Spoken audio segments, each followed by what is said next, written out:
حضور نے تراویح کی نماز یا قیام اللیل نہ اسے فرض قرار دیا، نہ اس کے بعد جماعت کوئی اہتمام کیا مستقل، صرف 3 راتیں آپ نے جماعت کروائی ہے، اس میں 8 رکعتیں آپ نے پڑھی ہیں کہ جو آپ کا معمول تھا تہجد کا وہ پڑھی، اور تہجد کے وقت ہی جماعت کرائیے۔ یہ ہے وہ حدیث۔ اس کے علاوہ کسی نماز تراویح جو ہے جو ہم پڑھتے ہیں 20 رکعتیں عشاء کے ساتھ متصل، اس کا کوئی ذکر نہ دور نبوی میں ہے نہ دور صدیق اکبر میں ہے۔ یہ دور حضرت عمر کی خلافت میں ہوا ہے، اور ہم نہیں کہہ سکتے کتنے سال کے بعد ہوا ہے۔ حضرت عمر رضی اللہ تعالیٰ عنہ کی خلافت کا دور جو ہے وہ تو 10 برس ہے، ہو سکتا ہے 5 برس کے بعد ہوا ہو، 6 برس کے بعد ہوا ہو، 12 ہوا ہے ان کے عہد۔ حضرت عمر ایک مرتبہ مسجد میں داخل ہوئے، مسجد نبوی میں، تو دیکھا کہ کچھ لوگ 8 10 12 جو ہیں وہ ایک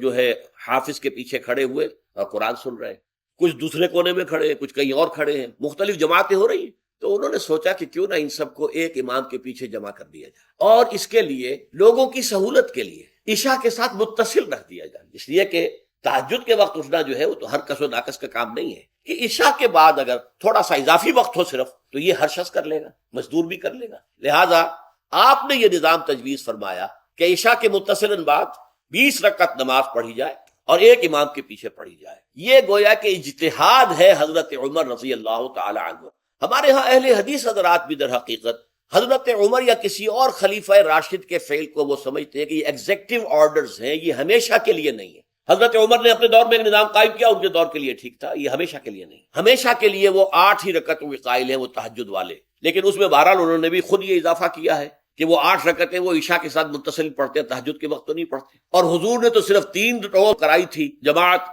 وہ لوگ 30 دن یا 29 دن پڑھ رہے ہیں، تو اضافہ تو انہوں نے بھی کر دیا، اس نظام میں تبدیلی تو ہو گئی۔ لیکن اہل سنت جو کہلاتے ہیں، ہمارے جو 4 جو ہیں، جو ہمارے مسلک ہیں، حنفی، مالکی، شافعی، حنبلی، ان کا اتفاق ہے اس پر، کیونکہ ان کے سامنے اصول یہ ہے کہ حضور نے فرمایا علیکم بسنتی وسنت الخلفاء الراشدین المہدیین، تم پر لازم ہے کہ میری سنت کو پکڑو مضبوطی کے ساتھ، اور میرے خلفاء راشدین مہدیین جو ہیں ان کی سنت کو پکڑو۔ اس اصول سے یہ چاروں فقہ جو ہیں حضرت عمر کے اجتہادات جو ہیں ان کو بھی پابندی سمجھتے ہیں کہ تمام عمر کے لیے، قیامت تک کے لیے امت مسلمہ پر ان کی پیروی لازم، لہذا اس میں اجماع ہے۔ اور یہاں تک کہ یہ سب سے آخری جو اس میں مسلک پیدا ہوا ہے زمانی اعتبار سے، سب سے پہلے مسلک جو ہے حنفی پیدا ہوا ہے، پھر مالکی پیدا ہوا ہے، پھر شافعی پیدا ہوا ہے، اور پھر حنبلی آخری۔ اور امام احمد بن حنبل بہت بڑے محدث بھی ہیں، تو ان کے ہاں بھی 20 رکعتیں ہیں۔ چنانچہ حرمین شریفین میں، سعودی عرب میں، مکے اور مدینہ منورہ میں جو نماز تراویح ہوتی ہے اس کی 20 رکعتیں ہیں، لیکن اہل حدیث حضرات جو ہیں وہ اس 8 کے اوپر اکتفا کرتے ہیں۔ بہرحال یہ ایک اختلاف ہے جو میں نے اس کا پس منظر بیان کر دیا۔